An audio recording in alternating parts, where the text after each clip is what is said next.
So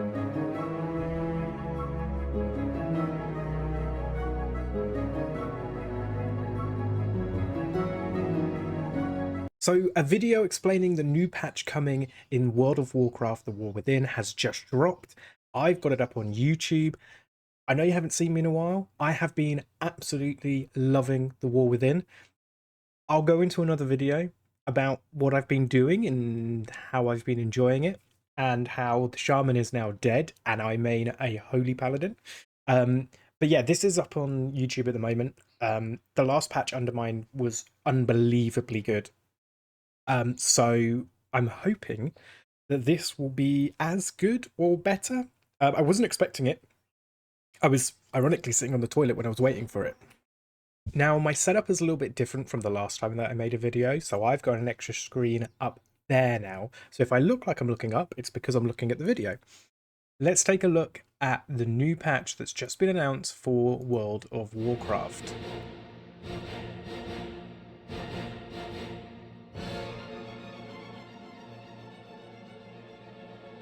Okay, Mannery. Let's take a look. Hello everyone and welcome to WoW. Hello Bethany. Today we're going to talk about the next major content update, Ghosts of Koresh. Oh, so we are actually going to Koresh. I'm joined Awesome. by two developers who helped bring Koresh to life. Please introduce yourselves.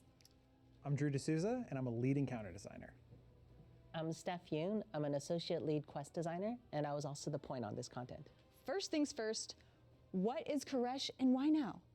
So Koresh isn't a new term to us. You know, way back in Burning Crusade, we yeah. first heard about them when we met the Ethereals. Oh, we're not going back to... And, you know, they told us tales of Koresh, a beautiful, arid home world for the Ethereals, until Dimensius the All-Devouring came and consumed their world soul. Yep. So we helped the Ethereals get revenge in Netherstorm, and we thought the matter was finished.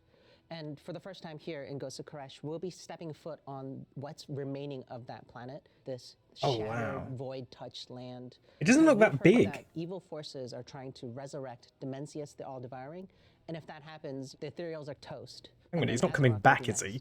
Yeah, that doesn't sound too good for us. No, no, it does not. Who's going to help us try to stop Dimensius?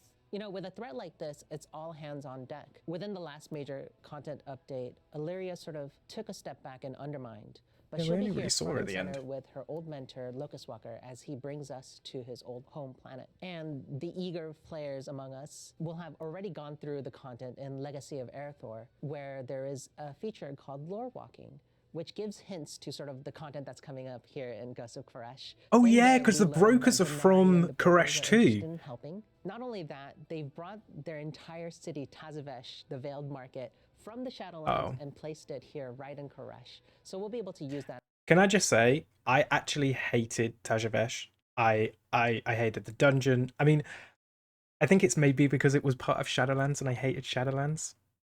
As a home base. We're going Oh, it's cool that it's a home base though. That's cool. So that we can face Dimensius in the raid Manaforge Omega. I'm excited to see. Hang a minute. Whoa, whoa, whoa. Let's take a step back. We're actually going to be facing Dimensius in the raid. Isn't he fucking huge? Ivanari, I know a lot of other people are too. You mentioned the raid. Can you tell us more about that, Drew? Yeah, please. Absolutely, there's a lot to talk about. So our raid in Ghosts of Koresh is Manaforge Omega. It's a giant facility that's been built up on the planet to harvest cosmic energy. We're going to be fighting our way in and through it to take on Shadowguard's Ethereals, who are trying to revive Dimensius. While we're in there, we'll face down with an army of Ethereals still being wrapped, the creature they're harvesting silk from, and even a mysterious council of demon hunters that had found their way onto Koresh. Council of demon Oh, and hunters? of course, it's going to end with a cosmic level battle with Dimensius, who is the biggest raid boss we've ever. Whoa. So we are actually going to fight Dimensius? I mean, he's got an upgrade from his last model. How big are we talking? Like City of Stormwind sized? No, hang on a minute. There is no way we're going to be fighting... N'Zoth wasn't that big. What? Yeah. Do you have any examples of boss mechanics in the raid? One that I think is really cool is actually our intro. Like I mentioned, this is a giant mana intake facility, and we're actually going to come in through the pipe where they've taken the mana. We're actually going to utilize a artifact cloak we're introducing in Ghost of Koresh. Another artifact cloak, legendary cloak, awesome. Trick the filtration system. So our first boss encounter is against a warden that's overlooking these pipes, and we're going to need to go in and out of energy forms to survive. I'm excited for my druid to have another artifact. Oh, So an what can we active tell Reggie Raps? artifact. What's the fantasy behind them? We wanted to give the players an upgradable artifact that had a visible component for transmogs, of course, because that's the true endgame of WoW, but didn't interfere with any tier sets. So the Reshi Wraps are an artifact cloak that helps us turn. Let's just go back like 2 seconds. What the fuck is that low res bullshit? Oh, that's not even the cloak. I was about to say. Artifact cloak that helps us turn our bodies from That is a corporeal that into has an to be a energy warrior form. set. You know, a very powerful person within the campaign helps us gather these ethereal artifacts and coalesces them into the Reshi Wraps. And I'll come back to that. There was something there that there was a laugh. it turns our bodies into energy form and basically allows us to see the world through Wow. the ethereal's eyes. I mean, with this, we'll it be does able look to nice. interface with an outdoor activity called phase diving, which allows us to enter untethered space, which is an entirely different way to look at Koresh. It's an overlay that introduces new creatures, new objectives, new world quests, you know, new mechanics. And the Not good like thing the- about is it- Reshi was it the Wraps, primal- it sort of interfaces Primal with Storm? so much content across Ghost of Koresh. You can use it in the open world, you can use it in the dungeon, you can use it in the raid, and in delves as well. Seeing the world in the Yeah. eyes of ethereal sounds really, really cool. You mentioned delves. What is the new delve coming to Ghost of Koresh? So we have a new delve coming in Ghost New- of Koresh. new and this is delve called companion? the Archival Assault. It takes place in the Azure Vaults. Locust and Water? Dragon Isles. You might be Walker? familiar with that place, but this time it's chock full of ethereals, ethereal pirates, some brokers, and they're plundering the place, and we're going to put a stop to that. Oh no, with there's our buddy Bran. Bran. Oh, You'll be able to take advantage of your Reshi Wrap to unlock unique challenge gateways. They might have boss rushes or unique challenge rooms and need the cloak to access them. Additionally, we're doing a little bit of a social feature in here where you'll be able to see your friend's presence. They might be able to leave you messages. You see their ghost running around where they died, maybe. What? So I can make fun of my friend dying Yep, in a certain yep. place. And Got it. speaking of dying, let's talk about our nemesis for this season. Okay. You might be familiar with her. Her name is Nexus Princess Kaiveza. You have unfinished business with her in Erebor. She's got a whole new bag of tricks for you. FYI, I did not play the first raid of this expansion. I think I did the first boss on Heroic, which was the amalgamation guy thing. But I was enjoying Delves and Mythic Plus way more than the raid. I was happy just watching the Race to World first, so I don't actually know that much. But I suppose it means I have to go back and take a look. She's not going to hold back this time, and it's a 1v1 scenario, so buckle up. That's so exciting. Hang a minute. There's a 1v1 scenario, but about 7 months ago, or however long, we fought her as a, 25-man raid, 20-man raid, whatever. So she has to be, like, weakened in some way, right? Because if it's taken that many people to try and end her, you can't just 1v1 her. And, I don't know if you can see here, but Bran is unconscious, so does that mean that he's unconscious for the fight? Which would be interesting. That would be interesting to see if you could run it on with your friends, too. I loved her fight in Or Bran's Nerf just Plus, stupid and he's dead. So I was always wondering where she vanished off to, because you don't actually defeat her. Let's head back to the outdoor world. What can we do on Koresh? Yeah, there's two major systems. You know, the first one is called ecological succession. When we met the ethereals for the first time in Netherstorm, the two things that I noticed were their energy forms and their really cool ecodomes, right? These That's cool. systems that allowed them to create biomes Oh, that is cool. inside that didn't match what was outside. And Oh, here, like that basically, preserving. you'll be helping run one. Venari is trying to bring life back to those shredded parts of Koresh. And with that, she needs your help to fill it with animals and creatures that really thrive in the Koresh ecosystem. What this means is that she'll ask you to go back to previous zones, get animals, and experiment and see if they can survive in the Koresh ecosystem, and then release them to create a thriving ecology. Think of it as like a void. Right. Hang on a minute. Well, I've got to find something. I'm just going to leave that right there. Because that's what this feels like. We have always said, though, WoW does things best when they steal them from other people.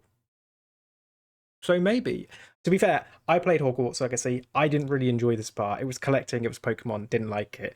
If there's some sort of battle element in WoW, that would be awesome. Let's go back and see if that's the case. Jurassic Park, where you're just Oh, I don't like trying to Jurassic make Park. sure that this beautiful place can thrive.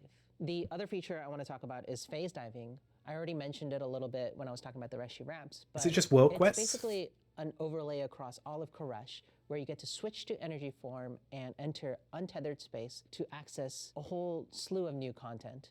You can expect to see anything that you normally see in the outdoors, you know, treasures, rares, lore objects, all that. But there's also things that are unique specifically to phase diving. One of the features that I can talk about here is called warrants, where you're going to be helping the constable of Tazavesh hunt down notorious monsters. Oh, like I'm looking forward bounties. to That's cool. also building my own ecosystem. Or is it just That most sounds like so cool. most Anything wanted? with animals, you got me sold. Earlier we spoke about the new raid. What else is coming to season 3? Oh, there's a lot to talk about here. So first off, we have a new dungeon coming with Ghost of Koresh. It's called Ecodome Obviously. Eldani. It's very important to the Ethereals. It's a 3-boss dungeon. We're going to be fighting That's through quite small. devours I and see it in the invading one of these Triumphant. places, eating some of the wildlife stuff I talked about earlier. That's bad. Looks very We're also gonna be Shadowlandsy. fighting off a force of wastelanders that have taken over this place. We're going to fight our way through and figure out why they want this place. One more note with this dungeon is it'll be immediately available on normal, heroic, and baseline mythic with the update on Ghost of Koresh. Nice. I think the really cool thing about Ecodome Aldani too is that the canonical route that the storyline takes place is the campaign, the raid, and then Ecodome Aldani. And that's not a thing that we do often, you know? So I'm really looking forward to seeing how people react to this cadence. So that's quite interesting. If the dungeon is, in storyline wise, if the dungeon is after the raid, I hope that there isn't spoilers in the dungeon. So, because Drew said that the dungeon was going to be available straight away, right? So, what I'm hoping doesn't happen is whatever happens in the raid is spoiled. Because obviously I'll complete the dungeon before I complete the raid. So, kind of hope that it's not linked. It's going to be interesting. So what are the dungeons in the dungeon pool? Oh yeah, let's dive into that as well. This will be talk about good. the returning ones first. Can I just say as well? I know exactly where that is. Can I just say as well? This expansion, I've got Keystone Legend every single, twice for both the seasons. I've actually really enjoyed keystoning this expansion. I think it's because I've been playing a Holy Paladin, but it's been really fun. This is interesting. So we're going to Revendreth. Revendreth and Yes. visit our friends, the Venthyr. I and like Baldur's this Gate. dungeon. The next two, like Steph mentioned, Tazavesh is coming back. So we said Tazavesh should come back. Of course. That was a I mega dungeon when it was first introduced. didn't like so we're that gonna break dungeon. it in 2 pieces, of course. We're going to have Tazavesh Streets of Wonder, where we're actually fighting through the Better markets than and Mechagon, though. bazaars and streets of Tazavesh, chasing down Solia. And then we'll have the second half, which is Solia's Gambit, where we're chasing him through portals and eventually having our final showdown. Tazavesh will also be returning as a mega dungeon experience in Ghost of Koresh. Starting with Season 3, you'll be able to play it in hard mode as the baseline mythic difficulty. It'll have increased challenges, hard mode mechanics, and really awesome rewards. I'm looking That's forward to it. cool, because I've got a little team now to do had a that on. community vote for the last 4. What were the winners? Oh, yeah. It was really cool to see what players' favorite dungeons were in the War Within, and the 4 that players chose were Operation Floodgate from Okay, Season 2. like that one. Going back to punch some goblins. I've liked that this season. Priory of the Sacred Flame.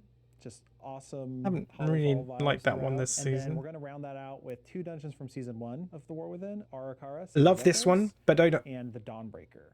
Just quick note for the Season 1 dungeons, we are going to take a pass, on the visuals, Fix the combat bugs. pacing, the cast times, the number of abilities even, to make sure they're aligned with Season 2 dungeons. Yeah, maybe the Are bugs there as any well. other important notes for players to Especially in know about for Season Dawnbreaker. 3? Actually, not directly Season 3 related, but on the day of the update for Ghost of Koresh, you're going to have access to non-bountiful delves and all Season 3 dungeons for heroic and baseline mythic difficulties. That means there will be Season 3 tuning in there, but also Season 3 rewards. You can get yourself a head start. Isn't that what Of normally course, happens Mythic anyway? Plus and the raid will open the following week, but you should have plenty to sink your Surely teeth into. isn't that what happens Oh yeah. every? One more thing. We've heard feedback for a long time now about how dungeon checkpointing works, especially in like Mythic Keystones where your timer's ticking down and whatnot. We're going to revisit our philosophy there on how long a run back is and when they unlock, and we actually want to visualize some of this in game through what we're calling waystones. So as you unlock That's checkpoints, cool. you'll have an icon on your map, And you'll also have these stones that warp in and show you. Oh, they're like if I release summoning this one stones. coming back. I don't want people asking that question. That's cool. Okay, and that's going to It's so help, like, wanting to exciting move to a 'cause I place. can't remember for the life of me Progress every to a checkpoint place. in a dungeon. So thank you. No, guys. neither can I. And what about class sets? Yeah, there's Ooh. new set bonuses to talk about as well. And Mana Forge Omega. Right, let's take a look at this. I'm saying, don't know, looks like monk. Obviously demon, not demon hunter, warlock hunter. Looks like a hunter set. Warrior, a demon hunter. Holy shit, mage. Wow. Holy shit, that mage set's nice. So's that demon hunter set. Rogue. Bro, that better fucking not be that better not be the shaman set. There's no way that's the shaman set. That has to be hunter. If that's the fucking shaman set. And oh wow. Is that the paladin set? Paladins have got some really good sets this expansion. Yeah, we're trying something different with the set bonuses. Better not Until be now, shaman. They've been focused on your spec or your class. Oh, that has to be with this update, monk, we're monk, actually monk, going to monk. target your hero talents. So in my case, I play an arms warrior, I play Colossus. I'll have bonuses targeting. Oh heavy wow, damage, look at but the also have physics. spec hooks if I'm like a prot warrior versus an arms warrior to make. Oh sure wow, that for the hero might be on the spec talents. level, but we're targeting hero talents. Oh, that sounds really cool. That shield and weapon looks and pretty cool too. players can look forward to a lot of class updates as well. You know, a lot of talent updates for specs such Brewmaster? as Brewmaster Monks and Unholy Death Knights. Oh, they can't Now, buff along unholy with anymore. Season 3's PvE content, there's also a new PvP season. There are several PvP talents that are being updated as well. And for those of us who like outdoor world PvP, there Not is particularly. an entire island called Vanquisher's Wake. I'll be avoiding That's that. I'll cool. be there. Yeah. That's like in Elder Scrolls, the PvP zone. Before we wrap up, what are you both most excited for in this update? For me, I'd have to say it's Dimensius. That's going to be a cosmic Obviously, it's the level raid. encounter. Whole Planets blowing up. It's awesome. cosmic level planets blowing up. Are we talking like Sargeras planning? Like, so Sargeras, if I remember correctly, was the like bigger than Azeroth, right?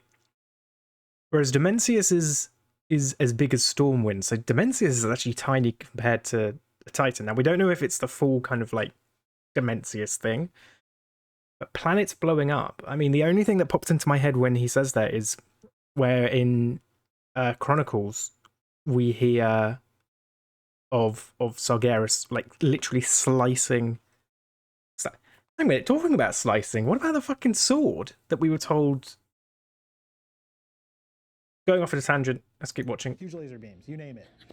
Laser beams, awesome. Additionally, I think we have a really awesome dungeon pool this season. I'm excited for players to check out. I'm not that I'm I am not also that really excited about massively. Dimensius, you know, like such a glow up from the blueberry that he was before.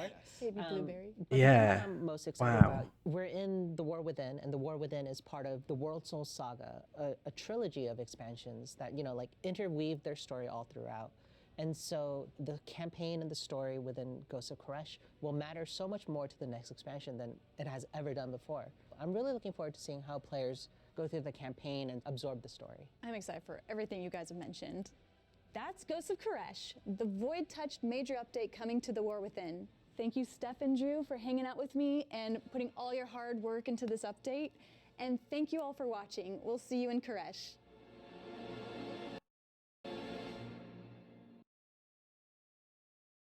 I think that's pretty good. Now, I'm going to get a lot of hate for this. My favorite expansion ever, Legion, and I'll cover the Legion remix stuff at some other point. The last good expansion for me personally, taking away how the class talent trees were brought in Dragonflight, I actually really enjoyed BFA. Didn't like the Azeroth system, didn't like Island Expeditions, but the flow of BFA I really liked. However, the War Within is really good. It's been dynamic if you take into consideration the inside of Khazalgar. Compare that to Undermine, which was totally different. Compare that with Ghosts of Koresh, which is completely different. The problem that I have with this, and I'm only going to talk about the raid because that's the only thing they really focused on, apart from the kind of petting zoo thing that I didn't like. The one thing I'm going to say, just to kind of wrap up the video, is we've been in this position before, or I have been, where I've really enjoyed an expansion with BFA.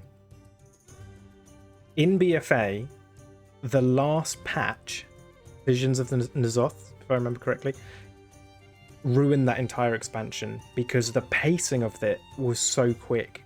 N'Zoth was literally released. He wasn't just like there, he was released. And he's gone. Gone, I say. I did a video about him being gone a while ago. Dimensius is a Void Lord. So he's much bigger than N'Zoth. Now, I've just had another thought. What about if we got three options? We kill Dimensius, and that would be the worst option. We push Dimensius back through wherever he's being summoned from, so we know he's there and he's been set up to be there, but we don't actually fight him, like we don't kill him. Or three, and this would be A-tier thinking. What happens if we lose? For such a long time now, all of our characters have been the heroes, and it's like, why would you face us? Because we are the strongest, whatever, right? Lich King, fucking Argus, a World Soul, right? N'Zoth, Deathwing. What happens if Blizzard have gone, you know what? It's time to put these guys in their place.